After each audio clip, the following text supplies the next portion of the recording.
Hello, Namaste. Today we shall study the electric potential at a point.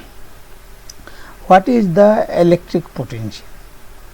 Electric means charge and potential is the energy. Means energy of a charge. Energy of a charge is called electric potential and is always defined at a point inside the electric field. The electric potential can be defined as the amount of work done in moving a unit positive charge from infinity to a point inside the electric field at which the electric potential is to be defined. Amount of work done in moving a unit positive charge from infinity to a point inside an electric field of a charge is the electric potential at that point. Amount of work done in moving a unit positive charge from infinity to a point inside the electric field.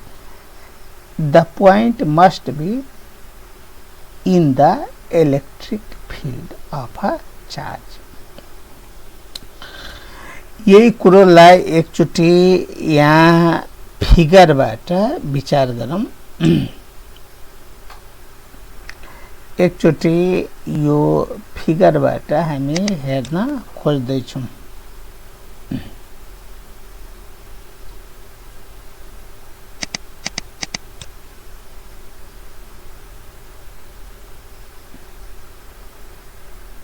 ल यहाँ electric potential at a point हेर्दैछौँ।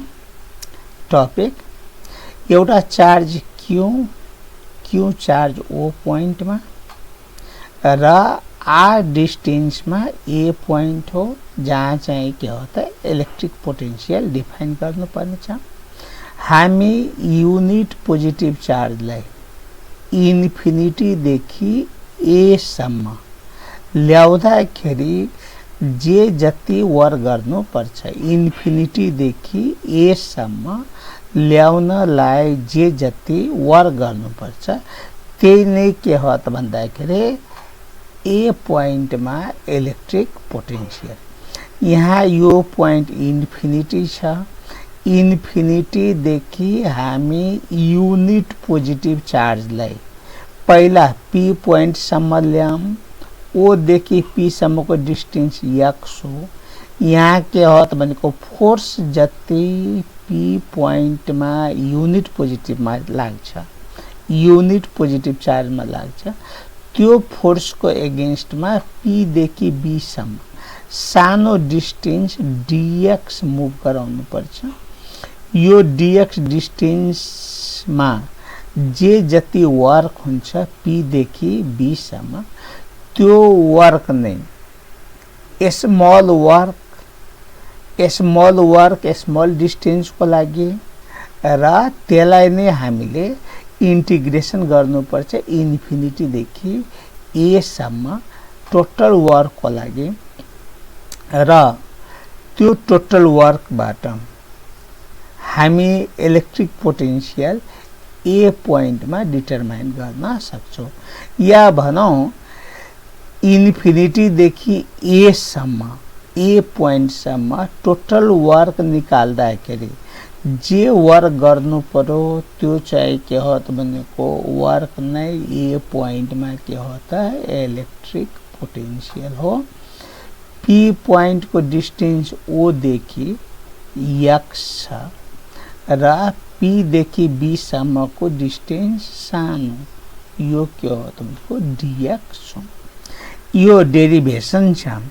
यो डेरिभेसनलाई हामी एकचोटि ल्याङ्ग्वेजबाट हेर्न सक्नेछौँ त भनेको।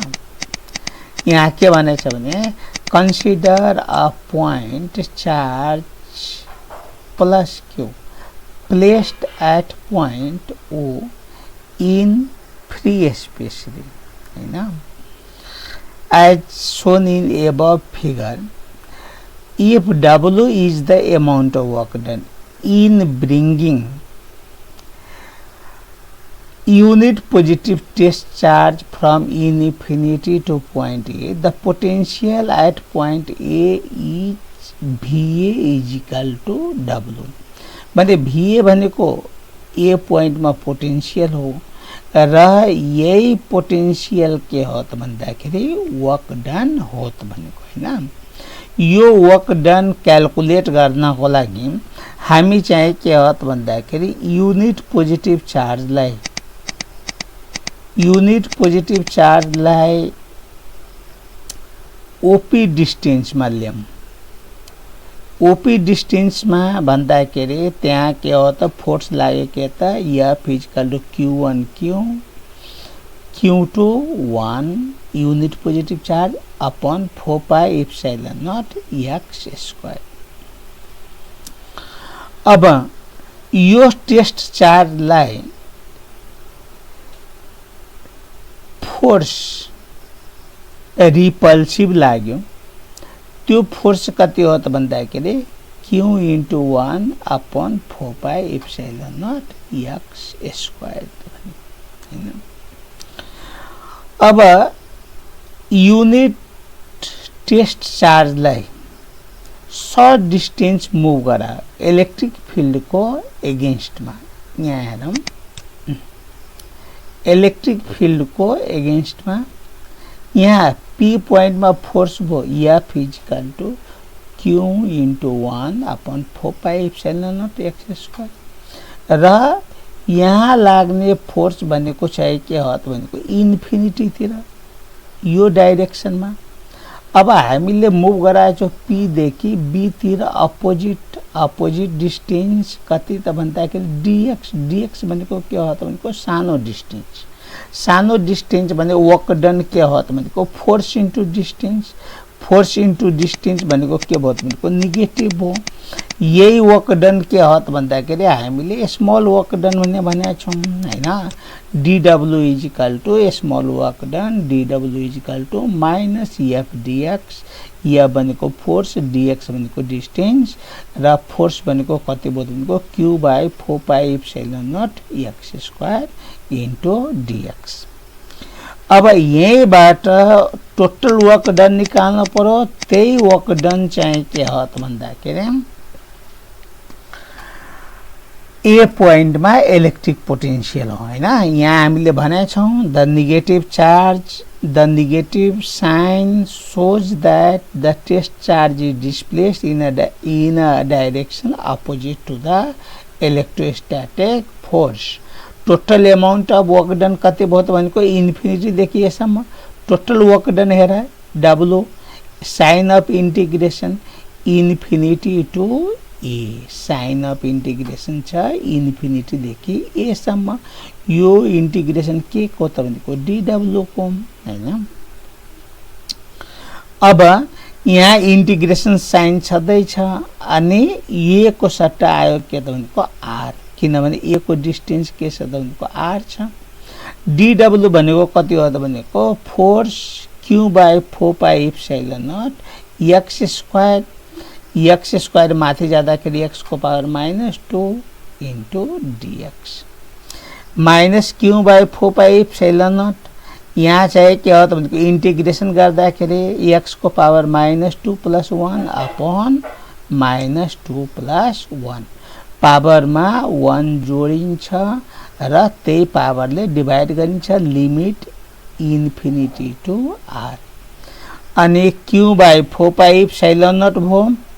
यहाँ -2 + 1 भनेको -1 र यहाँ माइनस कैंसिल भो र x को पावर यहाँ -2 + 1 भनेको -1 भनेको 1/x limit infinity to r।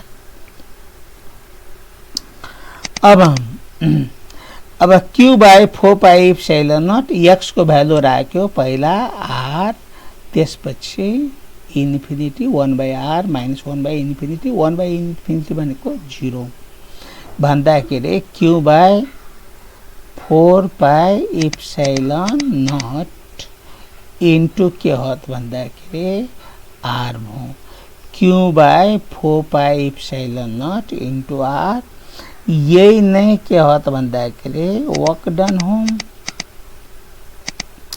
र हामीले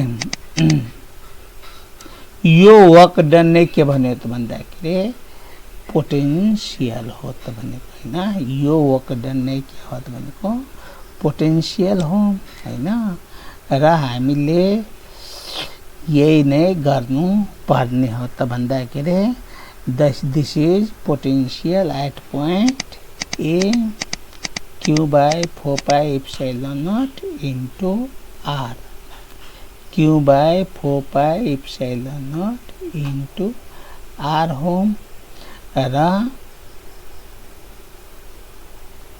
यो साइड को के हैन यो चाहिँ के हो त 1 बाई इन्फिनिटी भनेको 0 देखाउन खोजे हो त भनेको हैन and this is for today potential VA Q by 4 pi epsilon not र पोटेन्शियल को यूनिट के हुने भयो त भनेको भोल्ट हुने भयो आजलाई यति गर्ने थ्यांक यू